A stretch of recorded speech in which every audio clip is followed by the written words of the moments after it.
once again, we'll send it back downstairs to our main man, Nick Salvi, who is standing by. We'll learn a little more about Atlanta, who's headlining as one of the top fillies tomorrow in the Kentucky Filly Futurity. Thanks, Gabe. Yes, I'm joined by Rick Zeron, as the mastermind behind the whole Atlanta Hambletonian campaign. And Rick, that went about as well as you could hope. It went way better than I thought. You know, I molded her. I did what I was supposed to do to get her to the Hambletonian, to have her as fresh as I could, and she come up and she made my son look good, and my son gave her a couple of great drives. You know, it was an interesting day because she came into the race having pretty much only faced state-bred competition and handled them well. A lot of people wondered if she was really up to open competition, particularly colts, and she acquitted herself really well there, I thought, especially after a grueling first heat.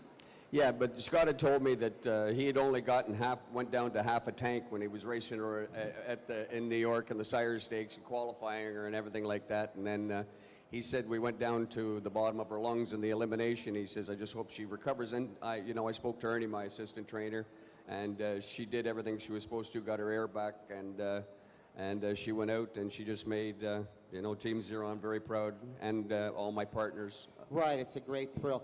And that was the first heat, and to have to come back, having never raced heats, and it was a pretty hot day. For her to come back and Scott have the confidence to say that I've got to put her on the lead here, that's the way she needs to race, and to execute that. I mean, he's a brilliant young driver and a very bright young man. You must be awfully proud of him. I'm very proud of him. Every time I watch him race, I'm very proud of him. Right. Anytime that he's wherever he is and I'm racing any of my horses, he gets the first call. And my wife says to me once in a while, why don't you drive them instead of Scott? And I said, why?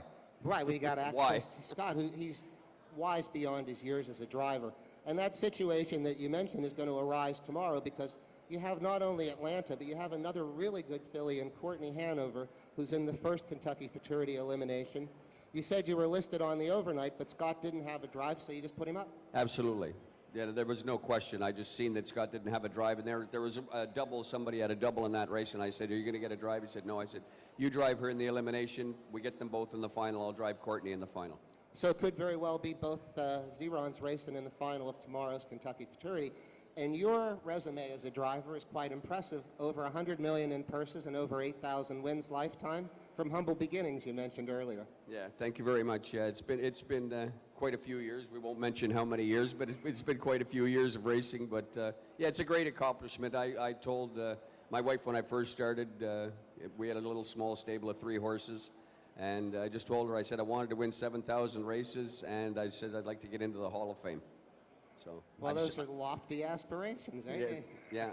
Well, you have to, if you're going to wish for something, you may as well wish for something big. You might as well wish high. I'm always impressed by guys that race horses that have that kind of drive, and it doesn't go away because you've been doing it for at least 40, 45 years, even if you started as a child.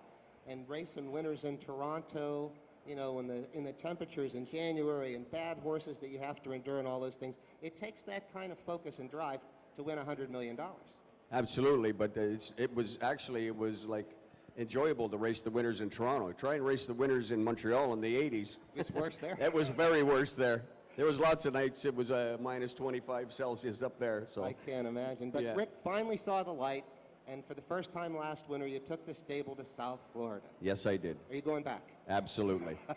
I already got my arrangements. I got 40 stalls this winter, and matter of fact, Sunshine Meadows are absolutely thrilled that I'm coming back, and they made a banner up for Atlanta.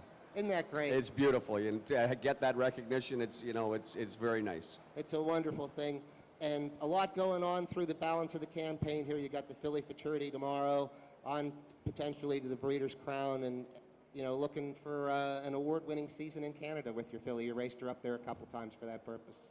For that purpose, I did race her. Her last start was in an overnight race so that she'd be eligible for an O'Brien Award, yes.